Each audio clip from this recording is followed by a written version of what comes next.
McGraw in the morning on the Big 550 KTRS. This hour is presented by Affordable Kitchens and Baths. Visit them today at affordablekitchensandbaths.net. Jeff Gordon, sports guru at the STLtoday.com. Good morning, Jeff Gordo. Well, we're happy today because we're not playing for the Cardinals. Holy mackerel. Man, it's tough for those guys waking up today not feeling so good. Lost 7 in a row, have lost 4 straight to the first place Buccos. What's going on? Well, you're catching Pittsburgh riding a crest. I mean, they are just – that place was on fire last night. They're playing great baseball.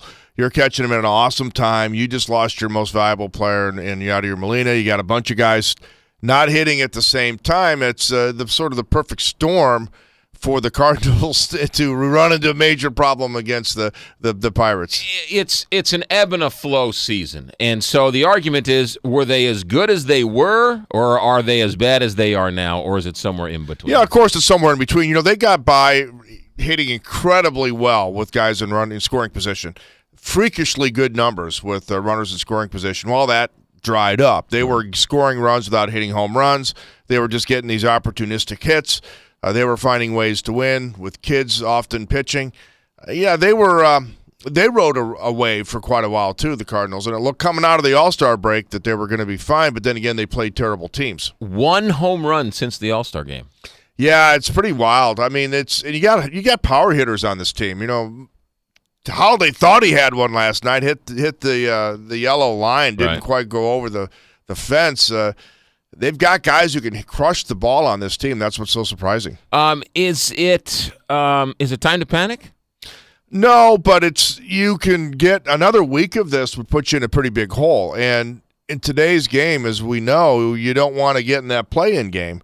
Now, it worked out okay for the Cardinals the first time through, but that is really a severe punishment. You want to win your division, and Pittsburgh, with all this momentum, has a chance to build a nice edge, and I don't think they're going away. It's August 1st, so it's still 2 months away. But if they lose today's game, then they're 3.5 back. It's a lot worse 3.5 back than 2.5 back. Now, they've dug out. Yeah, right, and they've dug out before, but then again, let's remember this team doesn't have the gritty, determined, warrior-like Albert Pujols in the middle of their lineup anymore, or great leadership from a Lance Berkman.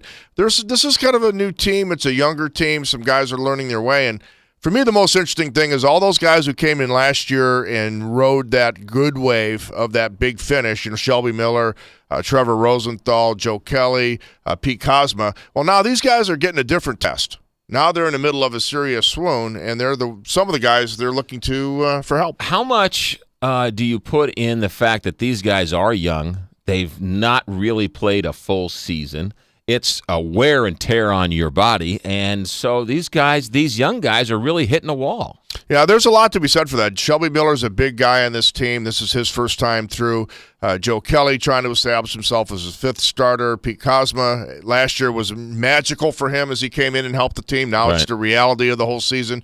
John Jay, the grind of being the everyday center fielder. It looks like it took a little bit of a toll on him. So, yeah, it's something to pay attention to. No one has criticized Mike Matheny in the last year and a half, in any real sense. But Bernie Miklasz questioned whether or not he used Molina too much and has helped hasten this sort of disabled list stay. Yeah, and I think you could look at his handling of Adam Wainwright, too, who's not having as much success now. I mean, they skipped a lot of days, potential days off for Adam Wainwright going to a 4-man rotation. And with Molina, he did ride him awfully hard. The difference between Matheny and Tony La Russa, maybe it's a difference between an everyday player and a former bench warmer. La Russa liked to give his guys a lot of rest during the first half of the season, or rotate guys in. Well, he was a bench guy. Mike is an everyday player, was an everyday player at his best, and he rode his guys hard, and now maybe they're paying a price for it. What about double switches and lefty-righty? You don't really hear that criticism from the fans on Matheny that you did from La Russa. You know, people didn't get what Tony was doing with a lot of that, whether it was a Sunday lineup, whether it was the double switching. But that did buy guys some breaks, and it did allow guys to enter the game and use more. You know, he used more guys in critical situations. He had a more versatile team as a result. So maybe Mike needs to do more of that. And just a little thing, but Matt Adams has a threat of hitting a home run. Well, you're down a run. Why not have Matt Adams take a swing at the fence last night? Instead, Daniel Descalso hit. Why? Yeah.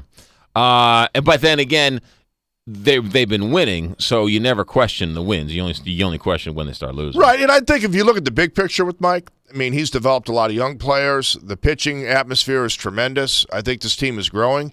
But now we're going to find out a lot about some of these young guys as they face this adversity for the first time. What do they do with Molina being out now for 15 games? Well, it does a lot of things. One, Tony Cruz is not a bad ball player. He's not terrible behind the plate. He's an okay hitter.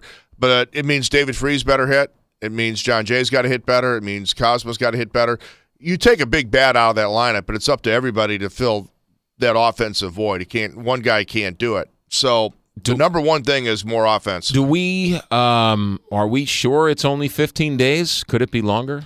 With the Cardinals, anytime there's optimism expressed in a medical report, fear the worst. I mean, yeah, how many times do they say, well, it's not a big thing, and it turns out to be a big thing? Right, yeah. Carpenter's done, right? I mean, there's no chance. Yeah, I think when the numbness came back in his hand, and he prefers weakness versus numbness, but it's the same thing. It's that nerve flaring up again, and that sets him back to square one. Well, that means he's got to start spring training all over again, and every time he gets close, that nerve acts up again. Yeah. So I would be surprised. I was a little leery when he said that he was taking a cortisone shot and his arm felt fine. Well, the cortisone shot just sort of masks all the pain. So. Yeah, that's how they used to get like Bob Gibson and Danny McClain through every start. Back in the old days, people say, why don't pitchers do that anymore? Because you don't really want to get shot up before every game. They used to do that. Yeah. I think when I was in college, I think there was a rule they only allowed 2 or 3 cortisone shots a year. I think that's a healthier way of doing it than before every game. Yeah. Let's talk real quick. Albert Pujols goes on the DL. Is he out for the year? Yeah, he is. I mean, I think he needs to rest his foot. He's got an injury. It's that tissue under your foot, and only in rare cases do they do any surgical repairs. And it just needs rest. It's partially torn. It's inflamed. It's been a chronic problem for years. So he had that while he was here. Yeah, it just not this bad. Yeah. It just the body it takes a toll. I mean, he plays hard. He plays hurt. Remember how people used to complain? Well, why does he jog to first on an obvious ground out? Right. Because his feet hurt. Yeah. And now you're seeing it really catch up to him. That's so sad to watch. And then lastly, while we still have you, Jeff Gordon. Alex Rodriguez. Yes. Is he gone for good?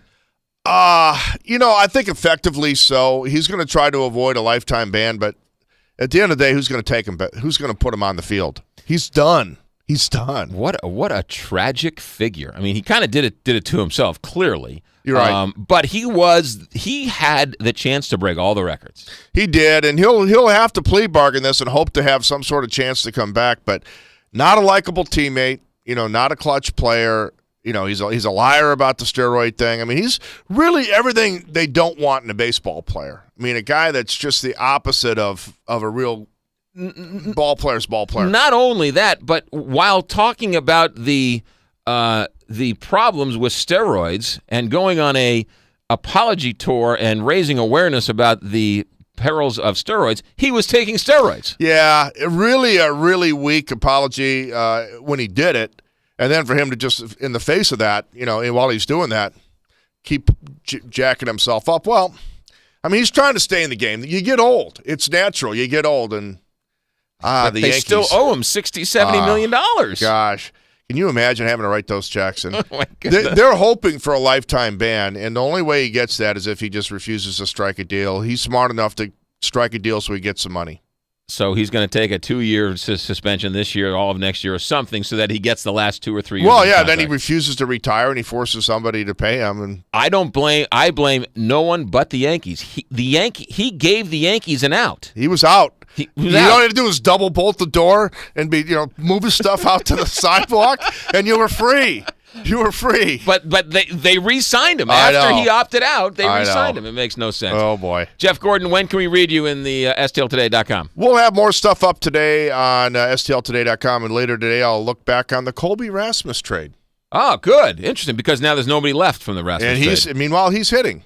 Uh-huh. So should we all cry and moan about that? Well, they did win a World Series with some of those guys. And that's ultimately, the end of the day, means justify the end. Jeff Gordon with us, STLtoday.com. Thanks, Jeff, every Thursday.